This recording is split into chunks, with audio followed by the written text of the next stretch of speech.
Bab 1853, Pembunuh. Hei, orang yang sudah mau mati tidak perlu tahu banyak hal. Salah satu dari mereka mencibir. Napas kedua orang itu seperti elite dari alam maha guru, dan aura yang menekan tiba-tiba menyelimuti seluruh jalan buntu. Sean mengerutkan kening dan berkata dengan ringan, "Aura pembunuh pada diri kalian sangat kuat. Meskipun sekte matahari adalah sekte seni bela diri, keamanan Draconia menjadi makin stabil selama bertahun-tahun. Bahkan orang-orang dalam seni bela diri tidak akan punya aura pembunuh yang begitu besar. Jadi, kalian berdua berasal dari organisasi gelap. Aku sangat penasaran, apa udah mengirim kalian ke sini, atau kalian datang menggangguku atas inisiatif kalian sendiri?" Mendengar kata-kata Sean, ekspresi keduanya sedikit berubah, dan ekspresi terkejut terlihat di mata mereka. Kemudian, salah satu dari mereka mencibir dan berkata, Hei, terus kenapa kalau kamu tahu bahwa kami adalah anggota organisasi gelap? Kamu ditakdirkan untuk mati di sini hari ini. Meskipun kamu sudah mengetahui identitas kami, tidak ada yang akan membalas dendam untukmu." Mendengar ini, Sean menggelengkan kepalanya sambil tersenyum dan berkata dengan ringan, "Biar ku tebak, Odem tidak ada di kota Northern sekarang, dan bahkan mungkin tidak berada di wilayah Draconia. Meskipun dia tahu tentang seranganku pada Madoff dan sekte matahari kemarin, dia tidak akan mengirim kalian untuk menyerangku begitu cepat. Jadi sepertinya sebagian besar dari kalian dikirim oleh Madoff untuk berurusan denganku. Odem baik kepada adik laki-lakinya yang tidak berhasil, dan dia bersedia memberinya sebagian kekuasaan organisasi gelap." Mata keduanya memicing.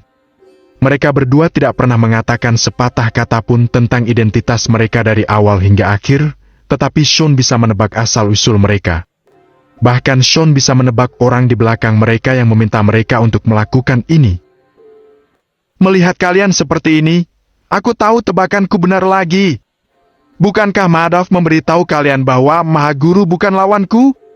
Kemarin, Madoff membawa 2 Mahaguru sekte matahari dan melarikan diri setelah dipukuli olehku. Apa kalian juga ingin mengalami rasa sakit dari patahnya tulang dada kalian? Atau merasakan kematian?" Pada akhirnya, suara Sean tiba-tiba menjadi jauh lebih dingin. Mendengar perkataan Sean, wajah kedua orang terlihat kesal. Salah satu dari mereka berkata dengan nada dingin, Jangan bandingkan kami dengan orang-orang tak berguna dari sekte matahari itu.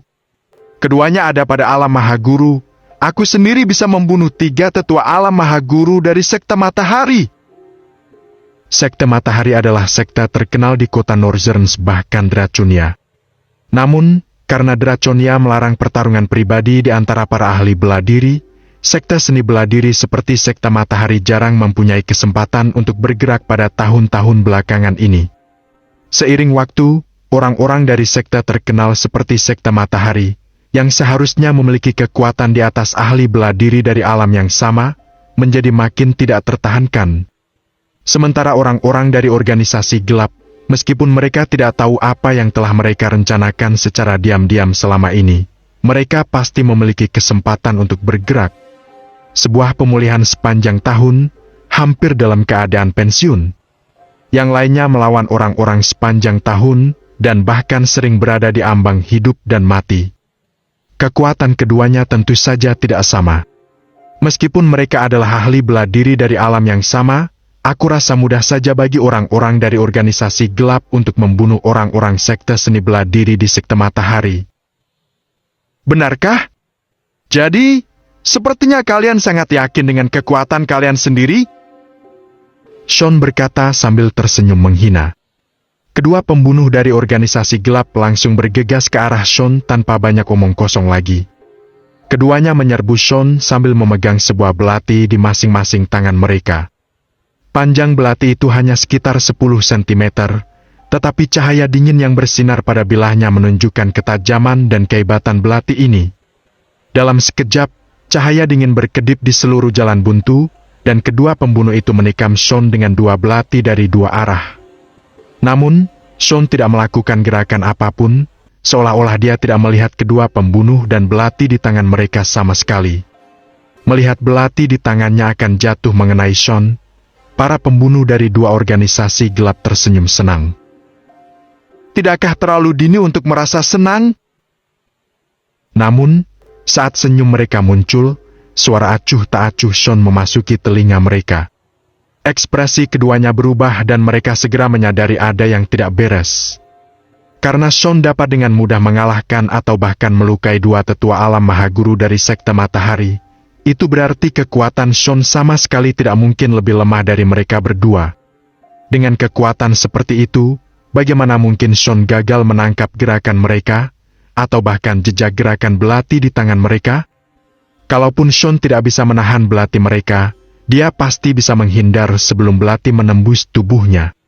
Namun, sekarang Sean berdiri dengan tenang seperti tiang kayu, tidak bergerak sama sekali. Tepat ketika belati akan mengenainya, Sean tiba-tiba bicara. Hanya ada satu alasan yang bisa menjelaskan mengapa situasinya bisa seperti itu.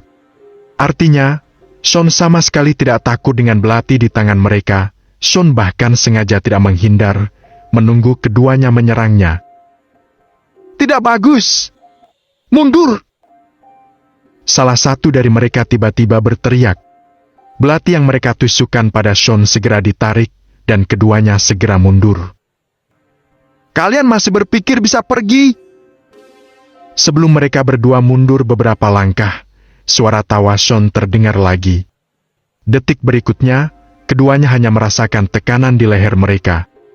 Ternyata Sean meraih leher seorang pembunuh dengan kedua tangannya, langsung menarik keduanya yang sedang berjalan mundur ke belakang.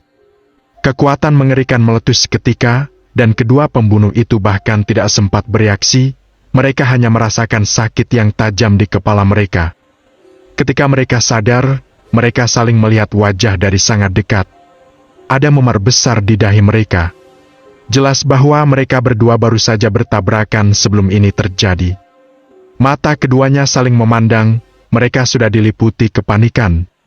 Detik berikutnya, keduanya bertukar pandang sekejap dan kemudian mengangkat tangan yang memegang belati dan menusuk ke arah Sean.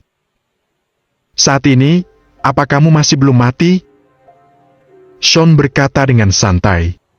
Saat suara itu terdengar, Sean tiba-tiba mengangkat tangannya dan membantingnya ke tanah. Bam! Bam! Dua suara teredam terdengar hampir bersamaan. Kedua pembunuh itu langsung dihancurkan ke tanah oleh Sean, dan kedua tangan yang memegang belati mendarat lebih dulu. Saat ini, mereka benar-benar terpelintir, dan belati di tangan mereka sudah jatuh tidak jauh dari mereka.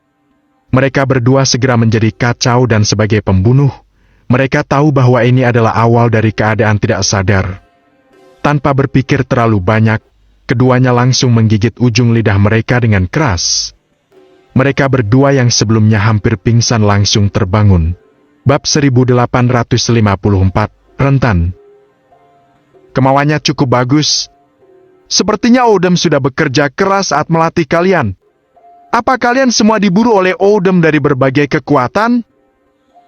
Sean menatap dua pembunuh di kakinya dengan hina dan berkata sambil tertawa kecil.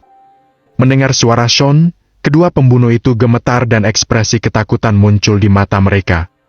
Kekuatan pria di depannya ini terlalu menakutkan. Dengan kekuatan mereka berdua, meski mereka bekerja sama, mereka tidak punya kekuatan untuk melawan. Bahkan dengan kekuatan mereka berdua, mereka sama sekali tidak bisa menjadi ancaman bagi Sean. Ingin dapat informasi tentang organisasi gelap dari kami? Kamu bermimpi.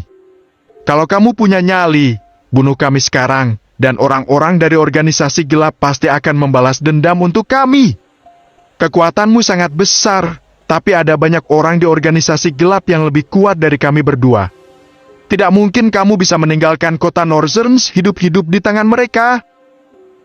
Salah satu pembunuh berkata dengan nada dingin, kata-katanya penuh keyakinan.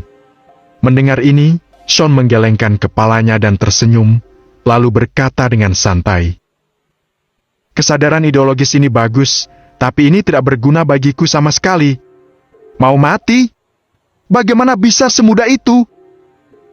Setelah mengatakan itu, Sean langsung mengangkat kaki kanannya dan menginjak perut pembunuh yang baru saja berbicara. Bam! Setelah suara teredam, si pembunuh mendengar suara seperti gas mengalir keluar dari balon setelah balon meledak. Setelah beberapa saat, wajah pembunuh yang tadi berkata lebih baik dia mati daripada menyerah, tiba-tiba menjadi pucat, dan darah merah terus-menerus mengalir dari sudut mulutnya. "Bunuh saja aku!"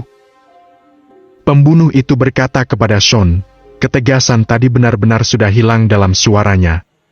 Tendangan Sean barusan telah sepenuhnya menghapus pusat energinya, yang juga berarti bahwa mulai sekarang, dia hanyalah orang biasa tanpa kultivasi seni bela diri. Setelah pusat energinya lumpuh, dia tidak bisa mengalahkan orang biasa dengan fisik yang lebih kuat. Bagi seseorang yang pernah menjadi elite Mahaguru, tidak diragukan lagi ini adalah sesuatu yang lebih sulit diterima daripada kematian. "Seperti yang aku katakan, ingin mati juga tidak semudah itu." Sean meliriknya sambil berkata dengan santai. Kemudian, dia mengabaikan si pembunuh dan mengalihkan perhatiannya ke pembunuh lainnya. Melihat Sean menatapnya, ekspresi ketakutan yang kental muncul di mata si pembunuh. Tubuhnya tidak bisa berhenti bergetar, tetapi dia tetap tidak mau bicara, apalagi mengungkapkan berita tentang organisasi gelap. Melihatnya seperti ini, Sean berkata sambil tersenyum. "Kalau hatimu merasa takut, mengapa kamu masih tidak mau menceritakan rahasia organisasi gelap? Kalau rahasia yang kamu ungkapkan padaku cukup membuatku puas, aku bisa mempertimbangkan untuk melepaskanmu.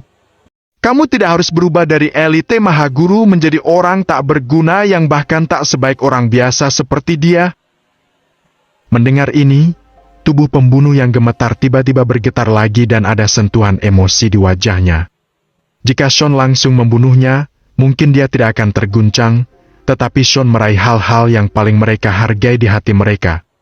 Untuk seorang ahli bela diri, terutama kaum elite yang telah melangkah ke alam Mahaguru, kultivasi seni bela diri tidak diragukan lagi lebih berharga daripada hidupnya sendiri. Kematian itu bukan apa-apa, mereka telah bertahan di ujung hidup dan mati berkali-kali, dan mereka tidak lagi takut mati. Namun, dihapuskannya pusat energi dari elite alam Mahaguru berpangkat tinggi menjadi orang tidak berguna yang lebih rendah daripada orang biasa, ini adalah sesuatu yang tidak dapat diterima oleh elite alam Mahaguru. Hei, kalau kamu berani menceritakan rahasia tentang organisasi gelap, kamu harus mempertimbangkan apa kamu sanggup menahan hukuman orang-orang di ruang penyiksaan itu. Sebagai anggotanya, kamu juga tahu seberapa kuat organisasi gelap itu. Meskipun kamu melarikan diri ke ujung bumi, kamu akan dibawa kembali ke organisasi. Melihat emosi di wajah rekannya, pembunuh yang telah dihapuskan pusat energinya, mencibir. Mendengar ini, tubuh si pembunuh gemetar, dan ketakutan di matanya menjadi lebih kuat. Seolah-olah hukuman ruang penyiksaan yang dikatakannya lebih menakutkan daripada penghapusan pusat energi oleh Sean. Melihat perilaku keduanya saat ini, ekspresi aneh terlihat di wajah Sean. Dulu Odom adalah bawahannya. Tentu saja Odom tahu dan paham mengenai hukum pidana penyiksaan yang mahir dilakukan Tio. Ruang penyiksaan yang dibicarakan orang ini mungkin menggunakan rangkaian metode penyiksaan ini. Itulah sebabnya mereka menunjukkan tatapan ketakutan ketika menyebutkannya. Memikirkan hal ini, Sean menggelengkan kepalanya dan tersenyum, lalu berkata dengan santai. Odom ini berpengalaman dalam hidup, dia belajar dan menerapkannya. Dia bahkan benar-benar membawa hukum pidana di sana ke dalam organisasi gelap.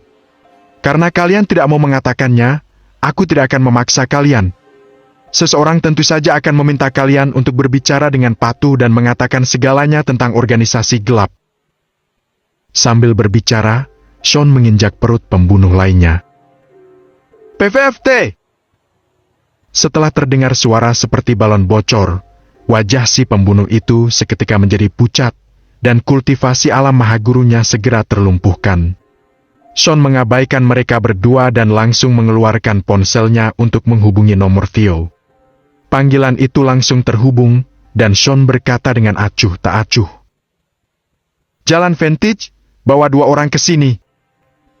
Ada 2 pembunuh dari organisasi gelap, bawa mereka kembali dan siksa mereka. Di sebuah jalan buntu di tengah jalan Vantage, jangan khawatir 2 pembunuh ini melarikan diri. Kultivasi dasar mereka sudah aku lumpuhkan. tentu saja seseorang akan mengawasi mereka sebelum kalian tiba. Setelah mengatakan itu, Sean langsung menutup telepon. Mendengar kata-kata Sean, seorang pembunuh mencibir dan berkata, "Begitu kamu dan wanita itu masuk jalan Ventit, siapa yang akan datang mengawasi kami? Kamu bisa membunuh kami sekarang, atau kami pasti akan kabur dari sini saat kamu pergi." Kedua pembunuh tahu dalam hati mereka bahwa status wanita di hati Sean itu pasti tidak rendah. Sekarang Sean sudah membereskan mereka berdua, jadi tentu saja dia akan kembali ke wanita itu secepat mungkin. Lagi pula, Sean tidak tahu apakah orang-orang ini sudah mengatur orang untuk mengusik Nora. Kemudian, dia melihat ke jalan masuk lorong itu dengan penuh arti, dan tawa kecil perlahan muncul di sudut mulutnya. Lalu, dia berkata dengan ringan, "Orang-orang yang mengawasi kalian, bukankah kalian di sini?" Begitu kata-kata itu terucap, Dagnan dan ketiganya telah berjalan dengan angkuh ke jalan buntu. "Kakak, anak itu benar-benar ada di sini." Ketika salah satu dari mereka melihat Sean, dia berkata dengan ekspresi terkejut di wajahnya. Namun, Dagnan mengabaikannya, hanya menatap dua orang yang berbaring tenang di depan Sean dengan terkejut. Kedua orang yang tergeletak di tanah, mulutnya sudah penuh dengan darah, dan satu lengannya benar-benar terpelintir. Penampilan tragis ini sangat mengejutkan Dagnan. "Ini, bukankah dua orang ini temanmu?" Dagnan berkata dengan suara gemetar. Bab 1855, Ketakutan. "Siapa yang bilang bahwa mereka adalah temanku? Orang tak berguna seperti mereka, apa mereka memenuhi syarat untuk menjadi temanku?" Sean bertanya sambil tersenyum. Tubuh Dagnan gemetar dan matanya langsung dipenuhi ketakutan ketika menatap Sean. Baru 2 atau 3 menit, mereka bertiga melihat Sean dan kemudian sampai di jalan buntu ini. Namun dalam kurun waktu sesingkat itu, penampilan kedua pria ini berubah jadi begitu menyedihkan. Meskipun Dagnan tidak memiliki kemampuan kultivasi bela diri, setidaknya otaknya masih mudah digunakan. Untuk bisa mengalahkan dua orang normal sampai keadaannya seperti ini dalam 2 atau 3 menit saja, Dagnan tentu tidak akan percaya bahwa Sean adalah orang biasa. "Kakak, kenapa kamu masih berdiri di sini? Kalau kita membereskan orang ini, kita bisa mendapatkan 6 juta rupiah." Seorang adiknya berkata sambil mencibir. Sepertinya dia tidak melihat ekspresi ketakutan Dagnan sama sekali. Dia mencibir pada Sean, seolah-olah dia sudah siap menghancurkan Sean. Adiknya yang lain juga berkata, "Apa yang membuatmu gemetar, Kak? Apa kamu pilek? Hanya ada 1 orang di sini, tapi dia sudah mengalahkan 2 orang. Aku pikir 2 orang yang tergeletak di tanah itu hanya orang-orang yang tak berguna. Mungkin mereka tidak sekuat kita. Selama kita bertiga bergabung, bukankah mudah saja menyingkirkan anak ini?" Mendengar kata-kata yang sangat merajalela dari kedua adiknya, hati Dagnan putus asa. Pria di depannya sekilas terlihat bukan orang sembarangan dan sekarang mereka sibuk mencari masalah. Bukankah itu sama saja dengan cari mati? Sean bicara lagi, hanya menatap ketiganya sambil tersenyum. Dagnan berkata dengan suara gemetar, "Begini, Kak, kami bertiga hanya lewat. Apa kamu percaya? Apa kamu pikir aku percaya? Atau kamu pikir aku bodoh?" Sean mengerutkan kening, lalu melanjutkan. "Kalian berani datang mengusikku untuk bayaran 6 juta rupiah? Kalian cukup berani." Mendengar ini, tubuh Dagnan tiba-tiba bergetar dan dia langsung berlutut. Bukan karena dia tahu seberapa kuat dua pembunuh organisasi gelap yang dipukuli oleh Sean sampai begini, tetapi karena dia melihat bahwa ketika Sean berbicara barusan, kaki kanannya bergerak ke samping. Di bawah kaki kanan Sean, retakan mulai muncul di tanah dan jejak kaki tampak di bawah kaki kanan Sean. Dengan hanya sepasang kaki, dia bisa membuat jejak di bawah kakinya. Dengan kekuatan seperti itu, dia mungkin bisa melawan Dagnan hanya dengan 1 jari. Dagnan segera berlutut, tetapi 2 adik di sampingnya masih tidak menemukan hal-hal luar biasa dari Sean, dan masih memandang Sean dengan sombong. Baru setelah Dagnan berlutut, kedua adiknya bereaksi. Kalau kamu tidak ingin mati, segera berlutut dan minta maaf kepada tuanku. Dagnan berkata dengan nada dingin. Meskipun kedua adiknya ini sedikit bodoh, mereka tetaplah saudara yang selalu bersamanya. Dagnan tentu saja tidak bisa membiarkan mereka mati. Kamu cukup setia, tapi kedua adikmu sungguh tidak terlalu pandai menggunakan otaknya. Sean berkata dengan santai. Setelah berbicara, dengan santai Sean meninju dinding di sampingnya. Bam! Tiba-tiba terdengar suara keras, langsung menyebabkan Dagnan dan kedua saudaranya gemetar. Kemudian, Sean menarik tinjunya dan melihat bekas tinjunya muncul di dinding yang dipukul Sean. Saat Sean menarik tinjunya, kerikil di dinding segera berguling ke tanah. Melihat adegan ini, walaupun kedua adiknya itu ceroboh, mereka mulai menyadari kehebatan pria di depan mereka. Keduanya tidak berani berpikir terlalu banyak, dan sama seperti Dagnan, mereka berlutut di tanah. Tuan, maafkan kami. Kami memang buta dan telah menyinggung Tuan. Kami harap Tuan akan menunjukkan belas kasihan dan mengampuni nyawa kami. Dagnan berkata kepada Sean dengan ekspresi memohon di wajahnya. Kedua adiknya juga gemetar hebat, dan mata mereka penuh ketakutan seraya menatap Sean. Satu pukulan dengan satu tangan dapat meninggalkan bekas tinju di dinding. Kekuatan menakutkan seperti apa ini? Andai saja pukulan ini tidak mengenai dinding, tapi mengenai tubuh mereka, atau bahkan kepala mereka. Memikirkan konsekuensinya, kedua saudaranya itu makin gemetar. Aku tidak tertarik untuk melawan kalian. Tidak layak bagiku untuk mengambil tindakan terhadap orang-orang seperti kalian.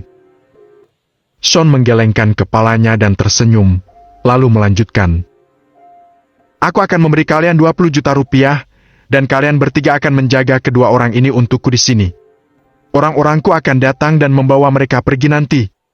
Kalian pasti bisa melakukan hal kecil ini, kan?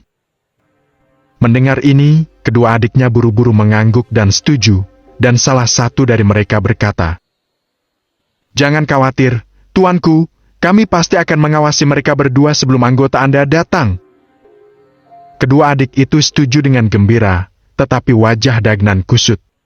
Bagaimana mungkin kekuatan orang di depannya lemah? Jika dua orang di tanah tiba-tiba meledak setelah orang ini pergi, bukankah ketiga bersaudara itu akan mati di sini? Kamu masih punya otak, lebih cerdas dari mereka berdua. Jangan khawatir, kedua orang ini telah dilumpuhkan olehku, dan mereka bahkan tidak sehebat orang biasa. Kalian bertiga saja sudah cukup untuk mengawasi mereka dan mencegah mereka melarikan diri. Sean berkata sambil tersenyum. Mendengar ini, Dagnan menghela napas lega. Dia buru-buru mengangguk dan setuju.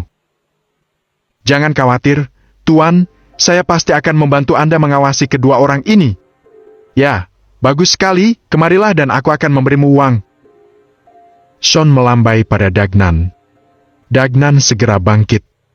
Bagaimanapun, dengan kekuatannya, jika Sean benar-benar ingin membunuh Dagnan, meskipun Dagnan punya 3 kaki lagi, dia tidak akan bisa melarikan diri, jadi sebaiknya dia patuh saja.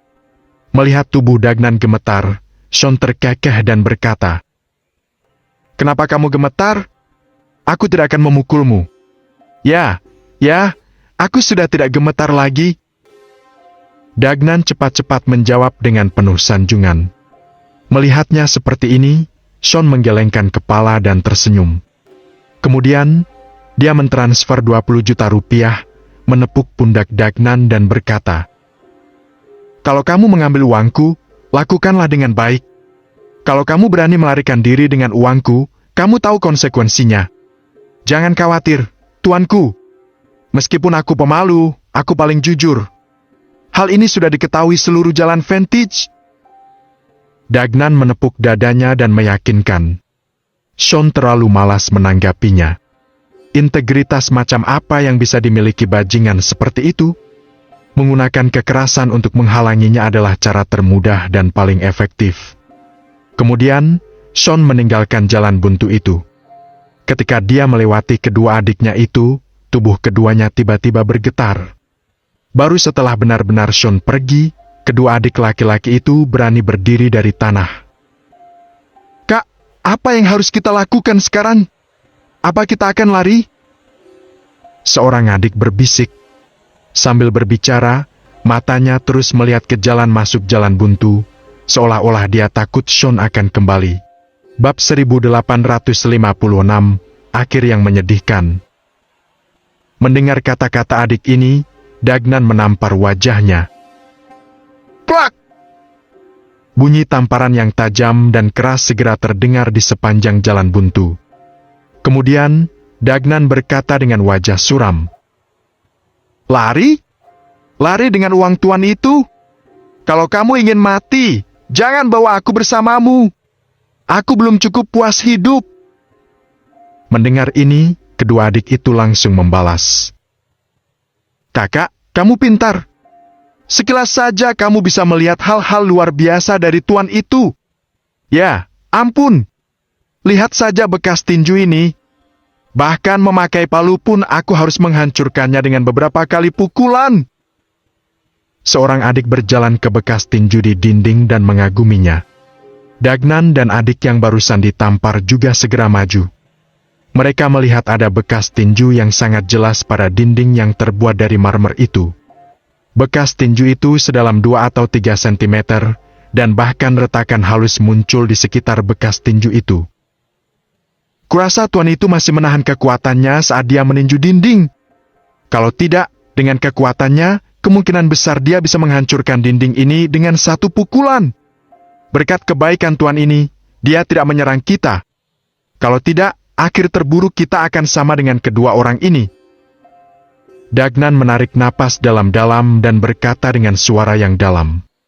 Mendengar perkataannya, kedua adiknya langsung menarik napas dalam-dalam, mata mereka penuh kepanikan.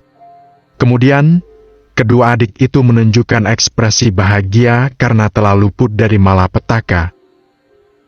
"Oke, berhenti bicara omong kosong, cepat lakukan sesuatu. Kalian berdua buka kemeja kalian dan ikat kedua orang ini. Jangan biarkan kedua orang ini kabur." Dagnan memandang 2 pembunuh organisasi gelap di tanah dan berkata dengan suara yang dalam. Kedua pembunuh dari organisasi gelap itu memandang Dagnan dan kedua adiknya dengan acuh dan niat membunuh. Namun, tidak ada satu pun dari mereka yang berbicara. Sungguh memalukan bagi mereka berdua untuk memohon belas kasihan dari orang lemah seperti itu. Jika Sean tidak mengeluarkan racun yang tersembunyi di mulutnya, keduanya pasti sudah bunuh diri dengan menelan racun itu sejak lama. Kedua adik itu juga gesit dan segera menggunakan kemeja mereka sendiri untuk mengikat kedua pembunuh itu dengan kuat.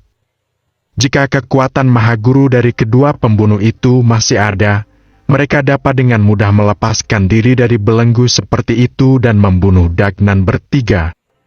Sangat disayangkan bahwa kekuatan mereka telah dihapuskan oleh Sean, jadi mereka hanya bisa menyaksikan Dagnan bertiga mengikat mereka. "Kalian akan mati." Seorang pembunuh memandang Dagnan bertiga dengan tatapan dingin dan berkata dengan penuh dendam. Mendengar ini, Dagnan mengangkat alisnya dan menampar wajah si pembunuh. Lalu, dia berkata dengan nada dingin. "Beraninya kamu mengancamku? Kalian benar-benar berpikir aku takut? Aku benar-benar tidak tahu siapa yang memberi kalian berdua keberanian untuk mencari masalah dengan tuan itu. Tapi, terima kasih juga. Kalau bukan kalian, kami bertiga mungkin sudah tergeletak di tanah sekarang." Setelah ditampar, si pembunuh langsung membuka mulutnya dan memuntahkan segumpal darah. Sean menghapus pusat energinya, dan dia sudah terluka. Sekarang tamparan Dagnan memengaruhi cedera di tubuhnya. Wajar jika dia tidak bisa lagi menahan cedera di tubuhnya. "Hei! Kalau kalian berani mengusik tuan itu, kurasa kalian berdua punya keahlian hebat. Ternyata kamu muntah darah hanya dengan 1 tamparan." Dagnan memandang kedua pembunuh itu dengan merendahkan dan berkata dengan nada dingin. Mata kedua pembunuh itu penuh dengan penuh dendam, Tetapi sekarang kekuatan mereka dihapuskan. Mereka tidak punya cara untuk melawan Dagnan bertiga. Jika bukan karena racun yang tersembunyi di mulut mereka sudah tidak ada, dan mereka percaya bahwa orang-orang dari organisasi gelap akan datang untuk menyelamatkan mereka, keduanya mungkin sudah membenturkan kepala mereka ke dinding sejak tadi. Saat ini, Sean sudah kembali ke sisi Nora. Melihat Sean kembali setelah begitu lama, Nora bertanya dengan curiga. "Apa yang kamu lakukan?" "Tidak ada, aku bertemu seorang teman dan pergi untuk menyapa." Sean baru saja membuat alasan sekadarnya. Dia tidak mengatakan apapun tentang pembunuh bayaran dari organisasi gelap, dan dia tidak ingin mengkhawatirkan Nora karena hal semacam ini. Nora tentu saja tahu bahwa Sean berbohong, tetapi dia tidak banyak bertanya. Karena Sean tidak mau memberitahunya, tidak peduli berapa banyak dia bertanya, itu akan sia-sia. "Katamu cincin ibu jari ini bernilai 20 miliar. Mengapa kamu tidak memberikan cincin ibu jari ini kepada Tuan Jackson sebagai hadiah?" Nora bertanya sambil menyerahkan cincin ibu jari di tangannya kepada Sean. Mendengar ini, Sean tersenyum sambil menggelengkan kepalanya, lalu berkata, "Tuan Jackson itu suka barang antik, bukan batu giok semacam ini. Bahkan batu giok hijau kekaisaran yang paling berharga, orang tua itu mungkin punya ratusan gram di ruang kerjanya. Memberikan benda-benda ini tidak bisa membuat Tuan Jackson bahagia, kita masih harus berjalan-jalan di sekitar jalan Vantage ini." Nora mengangguk, tetapi tidak mengatakan apa-apa. Jika itu orang biasa, memberinya cincin ibu jari giok hijau kekaisaran senilai puluhan miliar mungkin akan membuat orang itu bersemangat dan tidak bisa tidur selama beberapa hari. Namun, siapakah kepala keluarga Jackson? Keluarga Jackson adalah salah satu dari 8 keluarga besar di kota Northerns, dan juga 4 teratas dari 8 keluarga besar. 8 keluarga besar itu adalah raksasa yang berdiri di kota Northerns, dan bahkan di seluruh Draconia. Kekuatan 4 keluarga besar di 4 teratas bahkan lebih luar biasa. Bagi orang biasa, giok hijau kekaisaran, yang seperti harta karun, mungkin tidak jauh berbeda dengan kaca di mata keluarga Jackson. Hanya barang-barang antik dengan arti khusus dan sudah tersimpan bertahun-tahun yang sangat disukai oleh kepala keluarga Jackson. Sean dan Nora berjalan santai di jalan Vantage. Theo juga telah membawa ketiga bersaudara Tedric ke jalan Vantage. Mereka berempat berjalan. Mata mereka terus melihat sekeliling dan mencari jalan buntu yang disebutkan Sean. "Kak Theo, apa di sana?" Tedric bertanya tiba-tiba. Theo pun melihat ke sekeliling dan melihat jalan buntu itu. "Seharusnya di sini, pergilah mencari." Theo menjawab. Kemudian, keempatnya melangkah ke jalan buntu. Ketika mereka melihat 2 pria yang diikat di jalan buntu, mereka segera memastikan bahwa pembunuh organisasi gelap yang dibicarakan Sean adalah kedua orang itu. "Siapa kalian?" Melihat seseorang datang, Dagnan berkata dengan suara yang dalam. Theo mengangkat alisnya dan bertanya dengan curiga. "Tuan Lane memintaku untuk membawa mereka pergi. Siapa kalian?" "Tuan Lane." "Siapa nama lengkap Tuan Lane yang kamu katakan itu?" Dagnan bertanya dengan sangat waspada, karena takut Theo adalah kaki tangan dari 2 orang yang terkapar di tanah. Tedric dan yang lainnya juga menatap ketiga pria di depan mereka dengan rasa ingin tahu. Tidak ada fluktuasi aura apapun pada mereka bertiga, jelas mereka hanya preman dengan fisik yang lebih kuat dari orang biasa. "Sean!" Theo berkata dengan ringan. Mendengar ini, Dagnan menghela napas lega.